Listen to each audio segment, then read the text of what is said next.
అందరు వస్తారు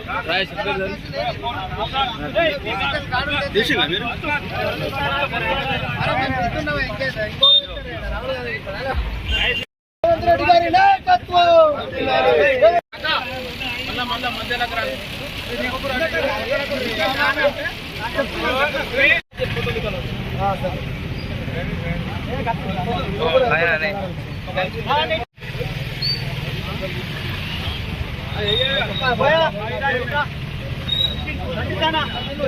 ऐसा खड़ो बीच में खड़ो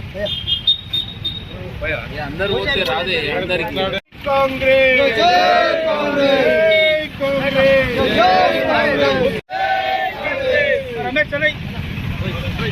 मंचिगा उड़कला वीडियो लिया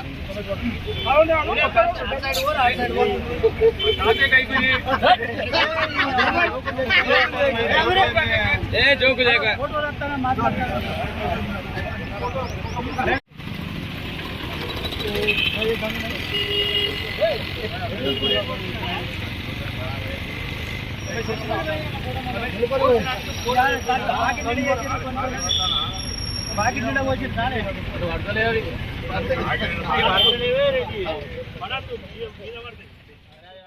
ఎన్నికల వాగ్దానంలో మేనిఫెస్టోలో రాహుల్ గాంధీ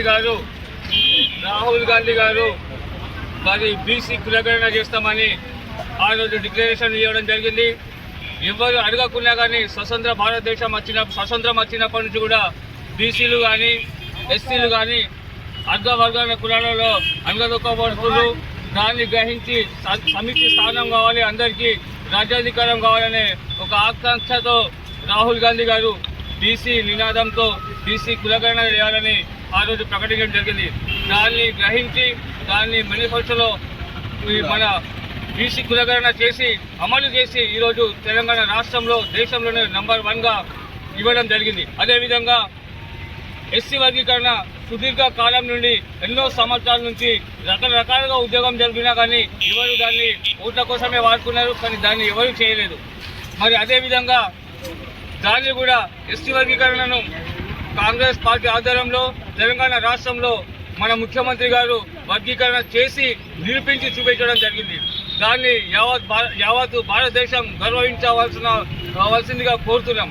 అదేవిధంగా ఏదైతే కాంగ్రెస్ పార్టీ ఉందో, ఏదైతే వాగ్దానాలు ఇచ్చిందో ఆ వాగ్దానాలు నెరవేరుస్తుంది. ఏదైతే చెప్పినామో దాన్ని చేసి చూపెట్టే పార్టీ కాంగ్రెస్ పార్టీ.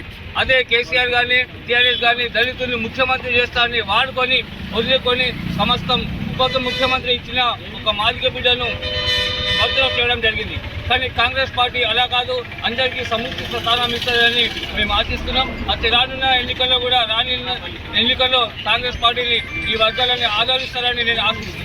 ప్రీతమ నాయకులు రేవంత్ రెడ్డి గారు అసెంబ్లీలో బీసీలకు 12% రిజర్వేషన్ పెంచి తీర్మానం చేసిన విషయం తెలిసిందే. అలాగే ఏబిసిడి వర్గీకరణ అంశం గత 30 సంవత్సరాల నుండి పోరాటం చేస్తే దాన్ని దేశంలోనే అసెంబ్లీలో వ్యక్తి చట్టసభ చేసిన వ్యక్తి ఏకైక వ్యక్తి మన సీఎం గారు. మరి ఈ భారతదేశంలో బీజేపీ పాలిత ప్రాంతాలలో కూడా ఏ ప్రభుత్వం కూడా బీజేపీ ప్రభుత్వం ఇవాళ అమలు చేయలేదు. మరి బీసీలకు కూడా 42% కూడా రిజర్వేషన్ ఇవ్వాలని తీర్మానం చేసిన పార్టీ కాంగ్రెస్ పార్టీ. మరి దేశానికి స్వతంత్రం వచ్చి నుండి బీసీల కులగణన చేయలే, అలాంటి చేసిన వ్యక్తి మన సీఎం గారు. మరి బీసీల మీద ప్రేమ ఉంటే మన రాష్ట్ర ప్రభుత్వం ఢిల్లీకి పంపింది కాబట్టి ఇలా మోడీ గారిని మనం అడుగుతున్నాం. మోడీ గారు, ప్రధానమంత్రి గారు, మీరు బీసీల మీద ప్రేమ ఉంటే మీరు పార్లమెంట్లో చట్టం చేసి దేశం మొత్తం అమలు చేయాలని కోరుతున్నాం. గతంలో బీఆర్ఎస్ పార్టీ కూడా దళితులను మోసం చేసింది, దళితులకు సీఎం పదవి ఇస్తా అన్నది, అలాగే ప్రతిపక్ష హోదాను కూడా తీసేసిన ప్రభుత్వం బీఆర్ఎస్ ప్రభుత్వం. మరి బడుగు బలైన వర్గాల కోసం పనిచేసే ప్రభుత్వం కాంగ్రెస్ ప్రభుత్వం. రేవంత్ రెడ్డి గారు బీసీల మరియు దళితుల ఆత్మీయ బంధువు అని సందర్భంగా తెలియజేస్తూ రాహుల్ గాంధీ నాయకత్వం వర్ధిల్లాలి.